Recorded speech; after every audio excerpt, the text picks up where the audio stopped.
slaves in Texas at the close of the Civil War. Although the holiday is based on events that occurred in Texas, today it is celebrated nationwide. It was on June 19, 1865 that Union soldiers, led by Major General Gordon Granger, landed at Galveston, Texas with news that the Civil War had ended and that all slaves were free. This news came 2.5 years after President Abraham Lincoln issued the Emancipation Proclamation. The proclamation, issued on January 1st, 1863, had declared that all persons had held as slaves within states in rebellion against the U.S. government shall be thenceforward and forever free. However, it explicitly excluded all slaves held in border states fighting for the Union and in southern states under Union control. Why was news of the Civil War's ended delayed in reaching Texas? One story is that during the war, Texas did not experience any significant invasion by Union forces. Although the Union Army made several attempts to invade the state, they were thwarted by Confederate troops. Regardless of the reason for the delay, the day the slaves learned they were free was a special day of celebration and Thanksgiving. Juneteenth, then and now, is an occasion for all to join in reflecting and remembering and in rejoicing in our freedom. Join us as we continue the tradition of 153 years of celebrating this day.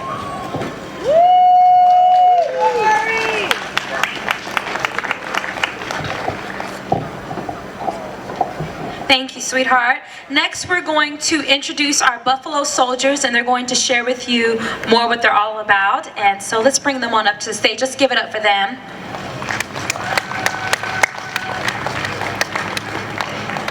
You guys look so amazing. That is real commitment right there.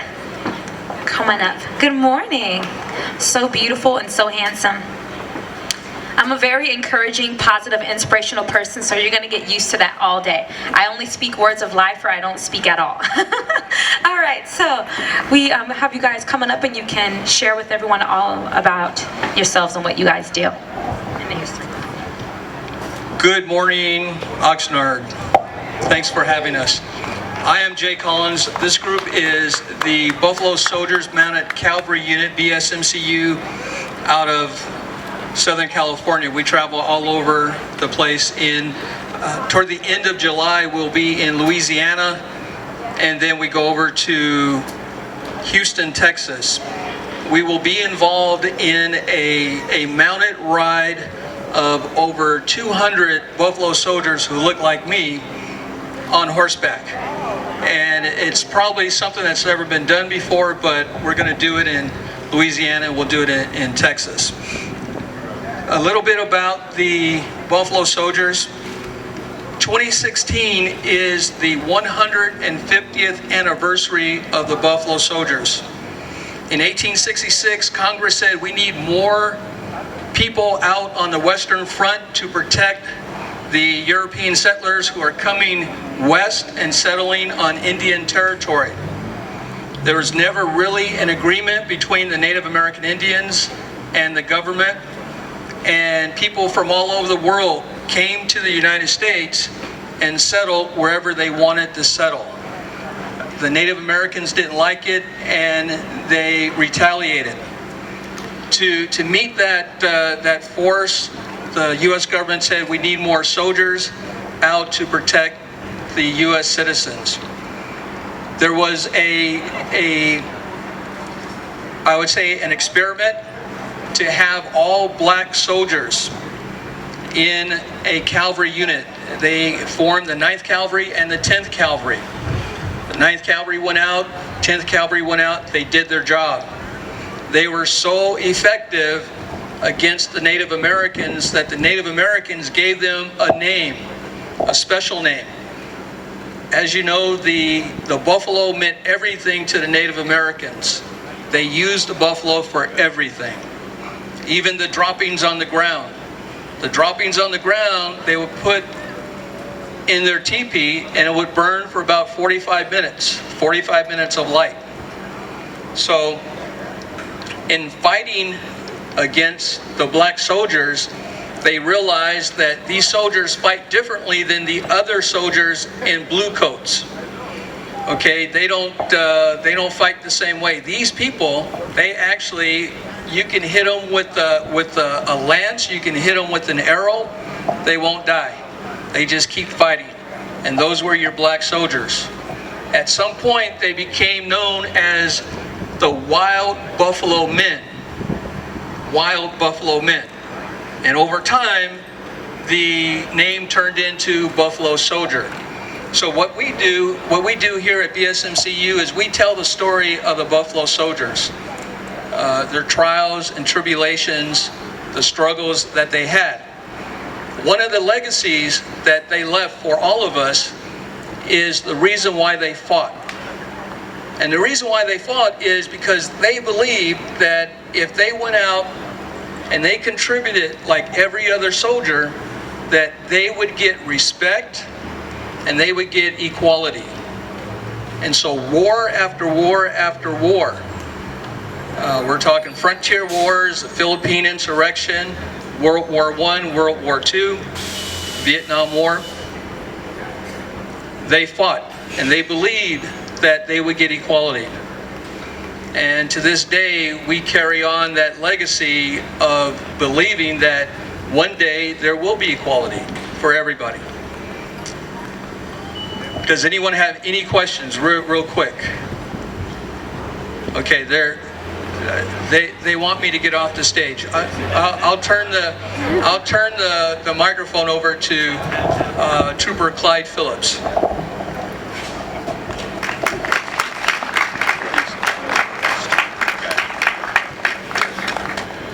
I'd like to say what an honor it is for BSMCU to be here for our third year. Our third year, we want to thank you for inviting us out to be here. It is a great honor to be here. I also want to ask you to join the Buffalo Soldiers in a moment of silence for the 49 people that were murdered in Orlando. Because we are about equality, and because we know who has been disproportionately murdered each year, this is a time that I think we can all reflect on equality for everyone and the sadness that everyone feels when we lose a loved one and we lose children and our loved ones to the hands of another. So I would just like to ask for a moment of silence for that respect.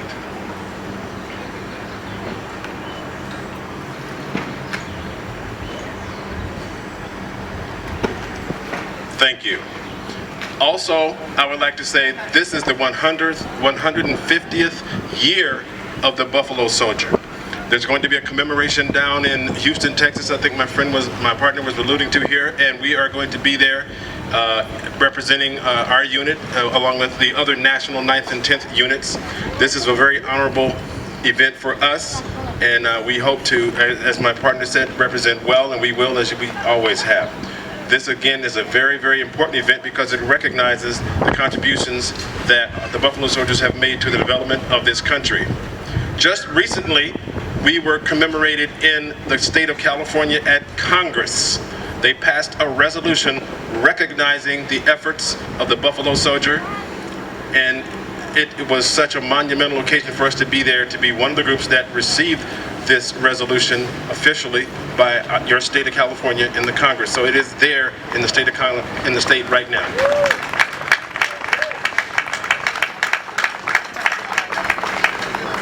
Now, just like any other good soldier, we would not be where we are and be the good soldiers that we were if we didn't have great women behind us. Great women beside us. Great women working with us. So at this time, I'd like to introduce the women of the West, the ones we call WOW.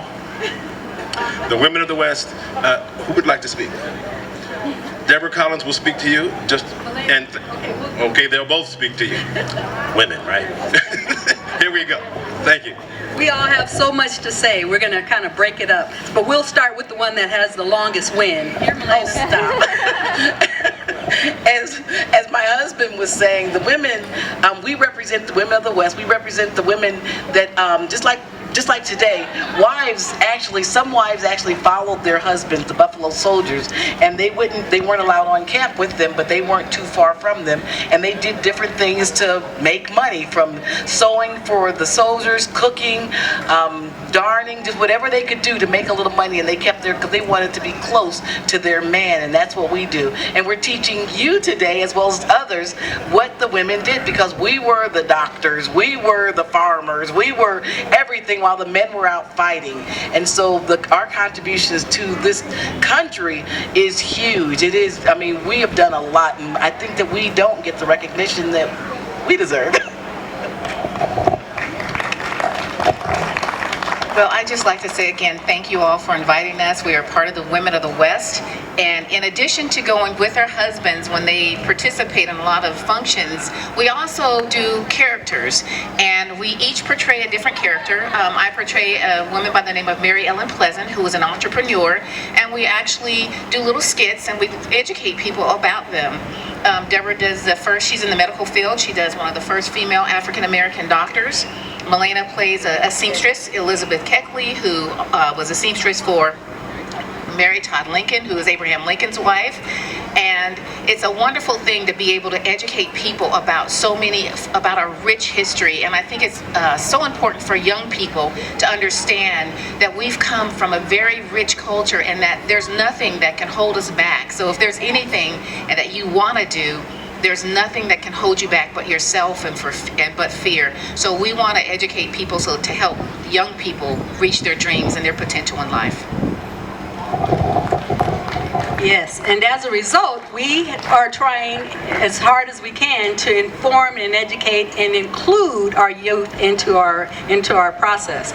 We have our young men and young women who are also members of our group that portray different personas or people from our history that we would also like to make sure that they are included in all our activities. They want to study, they need to learn and inform others about the way of our past, or the ways of our past that are going to dictate our future. We have youth that are also educating others and being a part of our future through our historical events. So come over and visit us over at our encampment and learn a little bit more. Thank you, Oxnard. Thank you. Let's give it up for our Buffalo Soldiers. See, they just call me Sadie or Shady. I told you, people like butcher my name all the time. It's Sade, but it's okay. I don't mind.